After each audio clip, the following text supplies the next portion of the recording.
VAT বাড়ানোর সিদ্ধান্তের সমালোচনা করে সেন্টার ফর পলিসি ডায়ালগের বিশিষ্ট ফেলো ও সিটিজেন্স প্ল্যাটফর্ম ফর এসডিএস বাংলাদেশের আহ্বায়ক ডক্টর দেবপ্রিয় ভট্টাচার্য বলেছেন, অবিবেচকভাবে ভ্যাট বাড়ানো হয়েছে। তিনি বলেন, কর সংগ্রহ করতে হলে ক্রমান্বয়ে প্রত্যক্ষ করের কাছে যেতে হয়। আমরা প্রত্যক্ষ কর আহরণে কোনো পরিকল্পনা দেখিনি। যারা কর দেয় না তাদের ব্যাপারে কি পদক্ষেপ নেওয়া হয়েছে সেটা জানা গেল না। আগামী গরমে জ্বালানি পরিস্থিতি আরও জটিল হবে এই আশঙ্কা করছে। আজ শনিবার সকালে রাজধানীর আগারগাঁওয়ের বিআইসিসির কার্নিভাল হলে শ্বেতপত্র প্রণয়ন কমিটি 2024 আয়োজিত সিম্পোজিয়ামে তিনি এসব কথা বলেন। আগামী মধ্যমেয়াদী উন্নয়ন চিন্তা এবং আসন্ন বাজেটকে কেন্দ্র করে আমাদের শ্বেতপত্রের ভিতরে যে সমস্ত বিশ্লেষণ এবং সুপারিশ আছে সেগুলোকে আরো জোরদারভাবে তুলে ধরা। We felt it has become necessary, partly, to highlight those recommendations and analysis in the wake of given the preparation for the upcoming budget, if not the midterm framework, budgetary framework, as well as the other reform efforts which are going on. So from that point of view, and with the participation of the greater stakeholders, we thought it is a time to give it a push in order to remind everybody what has been said there and why we need to take it forward. এটা আমরা একটা বড় ধাক্কা দিতে চাই মনোযোগ আনার জন্য, যাতে শ্বেতপত্রের যে সমস্ত বক্তব্যগুলো আছে, সুপারিশগুলো আছে, সেগুলো যেন হারিয়ে না যায়, নীতি প্রণয়নের ক্ষেত্রে তা যেন স্থান পায়। এটি আজকের উদ্দেশ্য। চলমান অর্থ বছরেও প্রথম প্রান্তিকে যে তথ্য এসেছে তাতে প্রবৃদ্ধির হার আরো কমে যাচ্ছে এবং এটা বছর শেষে যে বাড়বে এমন কোনো নিশ্চয়তা নেই। So the growth rate is slowing down, it's declining. আমাদের শ্বেতপত্র এটা বলা আছে যে আমরা একটা মধ্যমেয়াদী ফাঁদে ইতিমধ্যে ঢুকে গেছি। We have entered the middle income trap. তাহলে এই ক্ষেত্রে একটি বড় এলাকা যেটা আলোচনার বিষয় এসেছে সেটা হলো আয়কর, অভ্যন্তরীণ সম্পদ সংগ্রহ। আমরা দেখে আশ্চর্য হয়ে গেছি কিভাবে অবিবেচকভাবে ভ্যাট বৃদ্ধি করা হয়েছে।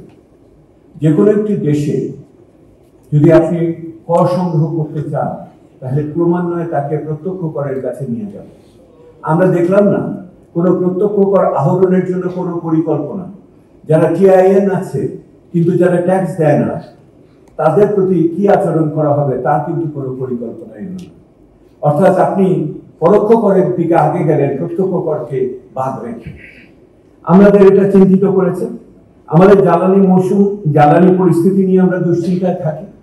গ্যাসের সরবরাহ এবং আগামী বড় মৌসুম এবং গরমের মধ্যে আমার জ্বালানি পরিস্থিতি আরো জটিল হবে এইরকম আশঙ্কা করা হচ্ছে। একই রকম ভাবে সরকারি ব্যয়ের ক্ষেত্রে আগামী বাজেটের ভিতরে রাজস্ব ব্যয় কি দাঁড়াবে, সেখানে ভর্তুকির পরিস্থিতি কি দাঁড়াবে, ওই ভর্তুকির কে কত পাবে, কারণ সরকারের যদি ব্যয় সংকোচন করতে হয় সেই আলোচনা আমরা কিন্তু সেইভাবে দেখলাম না। আমরা যেটা আরো দুশ্চিন্তার ভিতরে দেখেছি সেটা হলো আমন উৎপাদন হলো, রেকর্ড পরিমাণ উৎপাদন হলো, কৃষক করলো, কিন্তু সংগ্রহ অভিযানে আমরা এখন পর্যন্ত কোনো সাফল্য দেখলাম না। সংগ্রহ অভিযানে যেই ধরনের দুর্নীতি আগে ছিল সেটা এখনো রয়ে গেছে এবং একই রকম ভাবে কৃষক তার যে মূল্য পাওয়ার কথা সেই মূল্য কিন্তু সে পাচ্ছে না সেইভাবে আমরা দেখছি। অথচ এটা বাংলাদেশের খাদ্য নিরাপত্তার জন্য একটি অন্যতম বড় বিষয়। যে সমস্যাটা আমরা দেখছি সেটা হলো যে চলমান যে সমস্ত পদক্ষেপ আছে এগুলোতে যদি আমি ইংরেজিতে বলি, they are quite ad hoc, uncoordinated and also not predictable. তো এইটার ভিতরে যে বিচ্ছিন্নভাবে খাপছাড়াভাবে অসমন্বিত এবং অবশ্যম্ভাবিতা সম্বন্ধে কোনো ধারণা ভবিষ্যৎ সম্বন্ধে আমরা পাই না। এই ক্ষেত্রে আমি যে জিনিসটা আপনাদের মনোযোগ আকর্ষণ করব, এই যে গণঅভ্যুত্থানের ভিতর দিয়ে যে সরকার আসলো, এই সরকার কি ধরনের অর্থনৈতিক উত্তরাধিকার রেখে যাবে, what economic legacy it is going to leave behind, এই মুহূর্তে এই সরকার অনেক কিছু প্রাতিষ্ঠানিক এবং প্রশাসনিক সংস্কারের দিকে মন দিয়েছে। আমার মনে হয়, আমার ভুল হলে আপনারা আমাকে সংশোধন করে দিবেন, এই প্রাতিষ্ঠানিক সংস্কার সংসদ থেকে আরম্ভ করে স্থানীয় সরকার পর্যন্ত যতখানি মনোযোগ পাচ্ছে, বাংলাদেশের অর্থনৈতিক ব্যবস্থাপনা ততখানি মনোযোগ পাচ্ছে না।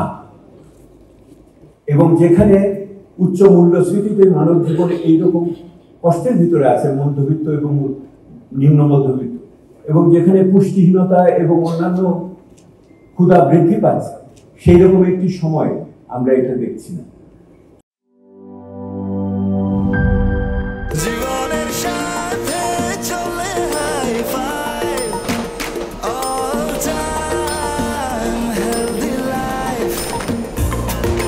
জার্নিতে স্বাস্থ্যকর all time family cake, all time healthy life.